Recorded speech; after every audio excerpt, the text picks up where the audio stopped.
30절부터 34절까지의 말씀 교독하시고 마지막 절은 함께 읽습니다.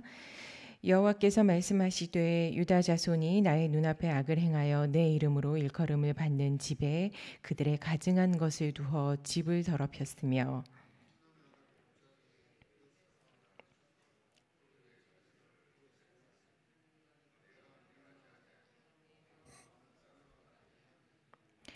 그러므로 여호와께서 말씀하시니라 날이 이르면 이곳을 도벳이라 하거나 흰놈의 아들의 골짜기라 말하지 아니하고 죽임의 골짜기라 말하리니 이는 도벳의 자리가 없을 만큼 매장했기 때문이니라.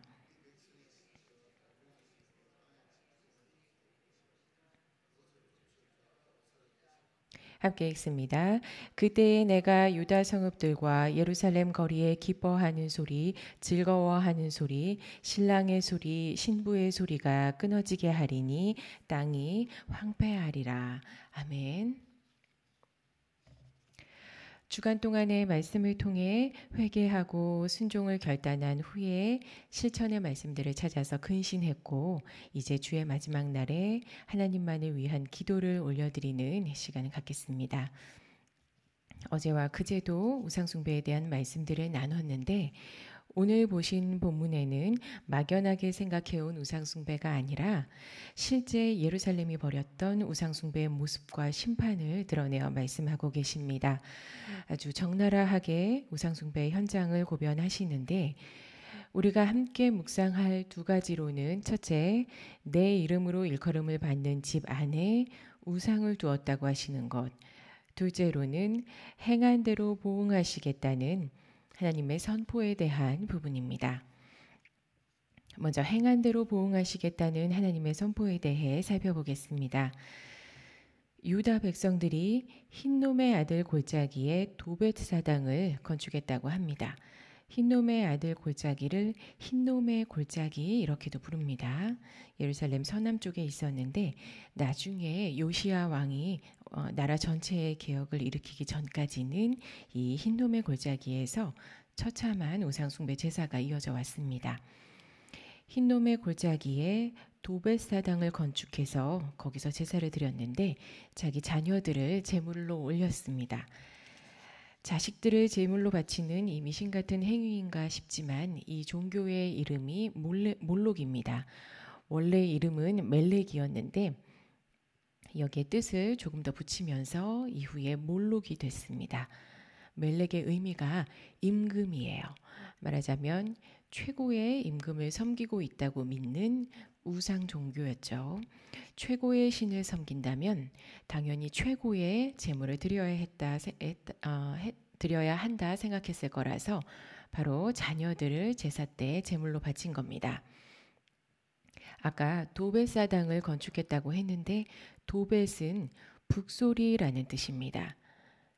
이제 추정이 되는 게 아이들을 제물로 바칠 때 동물과 똑같이 산채로 태우거나 그 자리에서 도살하고 태웠겠죠. 이때 나오는 울음소리, 비명소리 이런 소리들을 덮기 위해서 북을 쳤을 거고 또 어떤 의식들을 보면 감정을 끌어올리기 위해서 심장박동 소리와 가장 비슷한 북을 치면서 분위기를 만들어가죠. 그런 북소리가 계속해서 울리는 곳이었기 때문에 도벳, 북소리라고 이름을 지었을 거라 이렇게 추정합니다. 참 이런 끔찍한 우상숭배에 대해서 하나님께서 31절에 분명하게 말씀하십니다. 내가 명령하지 아니하였고 내 마음에 생각하지도 않은 일이니라.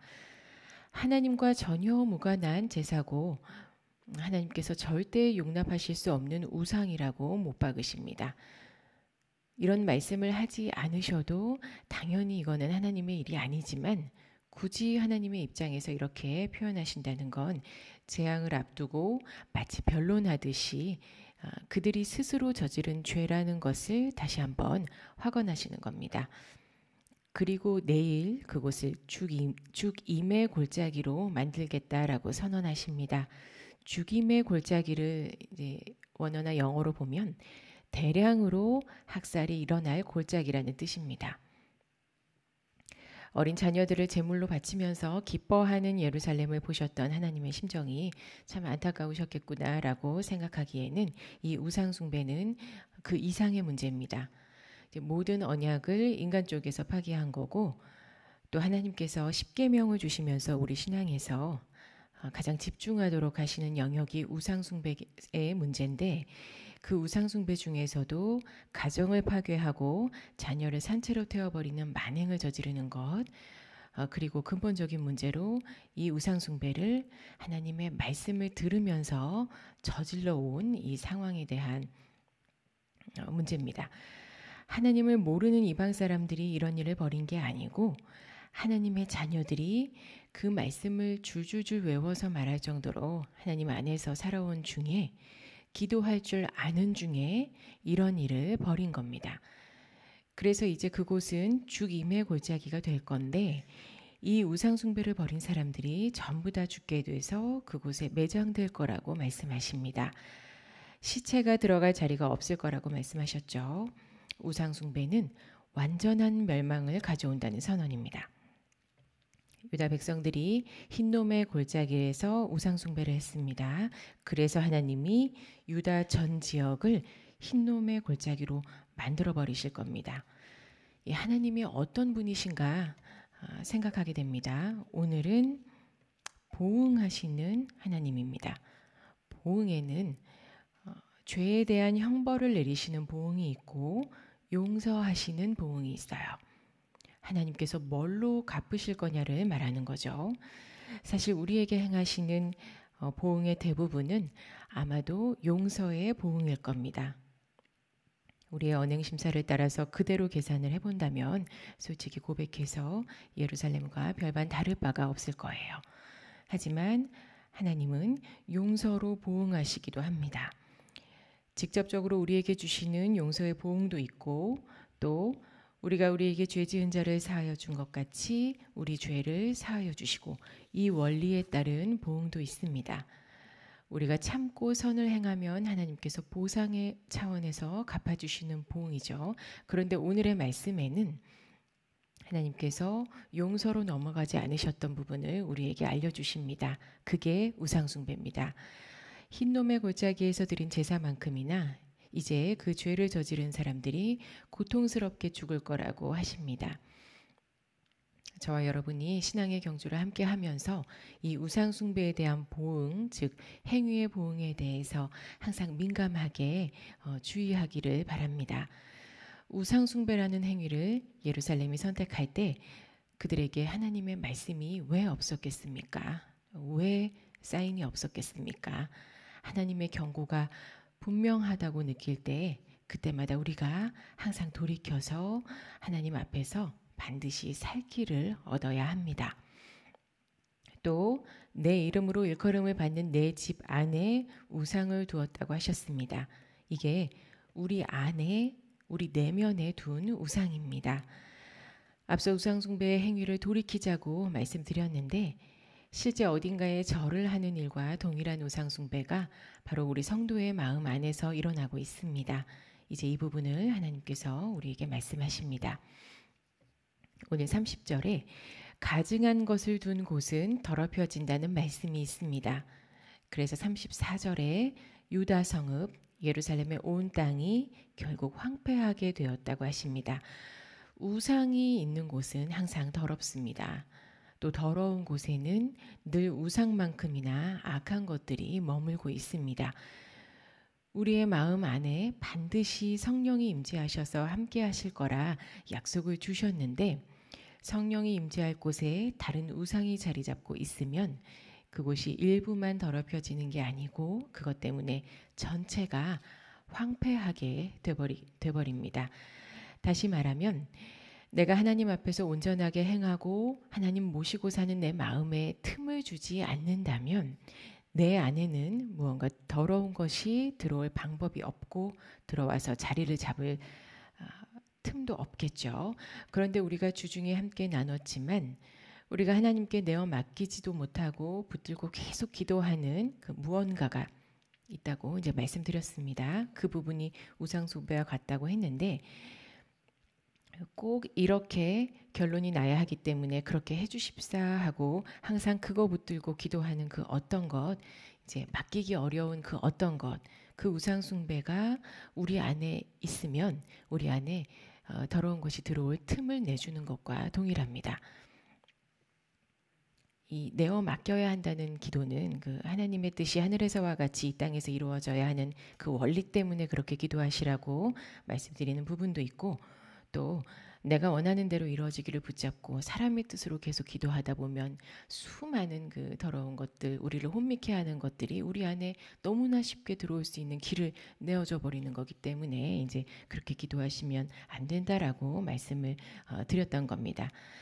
기도는 기도인데 하나님과 교통하는 기도가 아니고 엉뚱한 데다가 엉뚱한 기도를 하고 있는 그 셈이 돼버린 거예요. 이러면 말씀이 풀어지지 않는 건 물론이고 이 틈을 타서 우리 마음에 더러운 것이 들어와서 우리는 성령의 임재를 느낄 수가 없게 됩니다. 붙잡고 기도하는 이 부분에서 하나님의 뜻과 내 안에 성령님과 우리의 마음과 말씀이 하나로 합쳐져서 말씀이 당연하고 힘있게 풀어져야 하는데, 여기서 어그러져 버리면 우리는 결국에는 말씀도 이루지 못하고 기도도 이루지 못하고 혼란스럽게 돼버립니다. 이게 우리 마음에 있는 우상 숭배의 영향력입니다. 만약에 하나님께서 우리에게 신앙의 거울을 비춰주신다면 우리는 그동안 내가 헌신하고 잘한 부분들을 보고 싶겠지만, 하나님은 우리 마음속에 혼란하고 더러웠던 우상 숭배의 부분을 놓고 말씀하실 수밖에 없습니다. 이제 이게 하나님 입장에서는요. 하나님 입장에서는 그 부분이 해결이 돼야만 말씀이 더 넓게 풀어질 수 있는 걸 아시는데, 말하자면 사람이 이런 우상들로 그걸 막고 있는 형국인 겁니다. 우상 숭배를 갚으시는 하나님의 결정과 심판의 내용을 오늘 함께 보셨습니다. 어떻게 기도해야 하는지에 대해서 며칠 동안 이렇게 재차 말씀드리는 이유는 잘못된 기도를 통해서 우리 내면이 우상 숭배에 쉽게 빠지기 때문이고, 그 때문에 일어나는 결과들에 대해서 오늘 본문처럼 하나님의 보응하심이 존재하시기 때문에